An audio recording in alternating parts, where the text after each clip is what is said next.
連休住職三木大雲です。本日も怪談説法始めさせていただきます。これちょっと実はですね、以前に警告音という動画を配信させていただきましたけれども、そのお話の続きになるんですね。ちょっと私が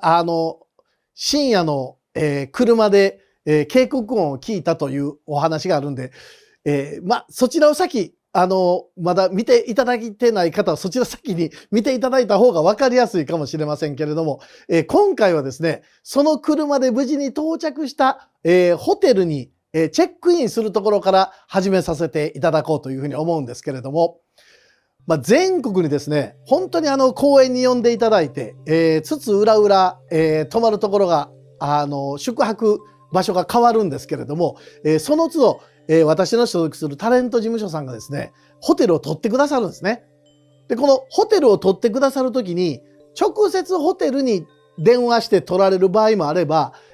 大半はですね、ある、サイトを介してホテルの予約をされるそうなんです。そうしますと、そこにポイントがつくんですね。一泊泊まると何ポイントというふうに。そしてこのポイントがですね、蓄積して貯まるとどうなるかというと、宿泊特典としてですね、一泊無料だとか、あるいはちょっと無料は難しいホテルであれば、部屋を少し広い部屋にグレードアップできますとか、いろんな特典がつくそうなんですけれども、実はこの日ですね、私はその事務所さんが、夜遅くまで深夜まで、テレビの仕事をしてましたんで、ちょっとゆっくり休んでください。ちょうどポイントが貯まったんで、住職の部屋だけですね、デラックスな部屋に交換しときましたよ。そう聞いてたんです。ですから私、ホテルに着いて、疲れた。もう今すぐ寝たいなと思いながら、なんとかチェックインをしてですね、部屋に行ったんですね。で、部屋に行きますと、戸を開けてすぐに気がついたんですけれども、なんとベッドが2つあるんですね。いわゆるツインの部屋なわけです。もう私一人しか、使わないんですけれども、うわ、贅沢だな。広い部屋だなと思って、持ってきた荷物なんかを、広げてもですね、十分、事足りるぐらいの部屋でして、嬉しいなと思って、そして、ちょっとシャワーでも浴びようかなと思って、お風呂見ますとですね、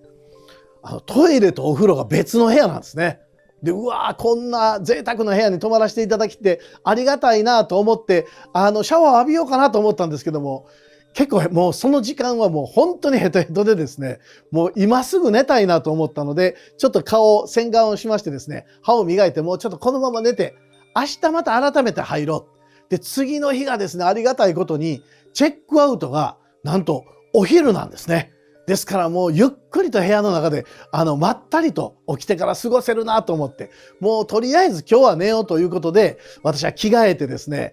すぐにベッドの中に入って寝たわけです。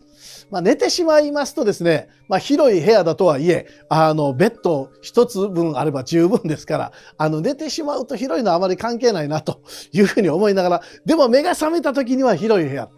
これはなんか関係ないなと思ってたんですけども、寝る前からちょっとワクワクしてますね。明日起きた時には広い部屋でゆっくりできるのかと思って。で、ワクワクしながらも、もう私すぐに、疲れてたので、寝入れたんですね。で、それ寝て何分ぐらい経ったかっていうのは定かではないんですけれども、寝てますとですね、ゴン、ゴン、なんか当たる音がするんです。で、なんかゴンゴン音がするなと思って、うっすら目が覚めたんですね。そうしますとまたゴン、ゴン、音がするんです。で、この音っていうのは実は私、聞いたことある音だなと思ったんです。どういうことかと申しますと、よくホテルに泊まりますと、トイレとお風呂が一緒になっていることが多いんですが、シャワーカーテンをしましてですね、シャワーを浴びてますと、腕がたまに当たるんですよね、壁に。で、あれで、なんか、ドンドンっていう音がするんですけども、もしかするとこれ、深夜に帰ってこられた隣の部屋の方が今、シャワーを浴びてられる。で、その時になんかゴンゴン当たってられるんだろうなと思って、その音を聞いてたんですけれども、もうそのまままた眠くなって寝てしまったんですね。そうしますと、寝てしまってるんで、そのゴンゴンという音も気にならないぐらい、ずっと静かになってたんですけども、妙に静かなんですね。あれちょっと何分経ったかまだ分かんないんですけど、起きた時に、あれなんかさっきゴンゴンしてた音もうなくなったな。そうか。シャワー浴びてた人も無事お風呂を出て寝られたんだなと思って、なんとなくこう目が覚めたんですけど、じゃあもう一回寝ようと思って、またスーッとこう眠りについたその時、ガチャっていう音がするんです。このガチャっていう音は何かって言いますと、明らかに扉を開けた音なんですね。で、あれなんかガチャっていう音がしたなと思った次の瞬間、キーッという扉が開く音がするんです。そして次にガチャン、閉まる音がするんですね。で、私、半分本当に寝ぼけてましてですね、あれ誰か戸を開けて閉めたなと思ってるんです。で、でもまあいいかと思って寝てるんですね。そうしますと、人が歩く音がするんです。で、なんとなくこう、もうちょっともう半分起きた半分寝てる状態なんで、そうか、誰かがこの私の部屋に入ってきたんだなと思ってるんですね。で、入ってきた人どこ行くのかなとうっすら思いながら、多分でもスタッフさんか何かが部屋なくなってこっちに泊まりに来たのかなとか、なんかいろんなことをちょっと寝ぼけてるんでね、不思議なこと考えながらまた寝ようと思ったら、そのトントントントンと歩いてくる音が隣のベッドで止まるんですね。で、誰か隣のベッドに寝るのかなと思いながら、私寝返りで壁の方を見てたんです。で、こちらが、後ろ側がベッドになるわけですけれども、壁の方を見ながらずっと寝てますとね、こう、布団をめくる音がするんですね。こう、ベッドメイキングされてますから、なんかこう、布団をこう剥ぐような形になるんですけれども、そのシュッ、シュッと、いわゆる布団と切れが擦れるような音がするんです。で、この音がさっとした後に、どうやらギシッと言ってベッドに誰かが乗って、布団をかぶられた音がするんですね。で、そうか、やっぱりスタッフさんか誰かが入ってきて寝たんだな、隣にと思いながらこうして寝てたんです。そして寝ながらだんだんとちょっと覚醒してきましてね、あれ待てよ。いや、スタッフさんが勝手に入ってきて隣に寝るはずない。っていうか、むしろ人がこんな時間に入ってくるはずないぞ。鍵も私が持ってますからね。あれと思って、私寝返りを打ったんです。そしてこの隣のベッドを見たんですね。そうしますと、その隣のベッドでは誰かが寝てるんです。で、あれ誰かが寝てるぞと思いながら、ずーっと暗闇の中、寝るときは眼鏡外してるんで、ぼやっとしか見えないんですけれども、ぼやっと誰かが寝てる、その後頭部が見えてるんですよ。で、誰か、男性かなこれ。後頭部が見える。っていうか、ちょっと待って、これ誰と思って焦り始めたら、突然その隣で寝てた男性がですね、って言いながら寝返りをして私の方を向くんです。ですから、顔が合うんですよね。で、と思いながら私、その男性を見てますと、その方も私をじーっと見てるんです。ベッドが2つ並んでる。私とその見知らぬ男性の顔があったわけですよ。そして目が合った瞬間、すごく今までこれ私経験したことないんですけれども、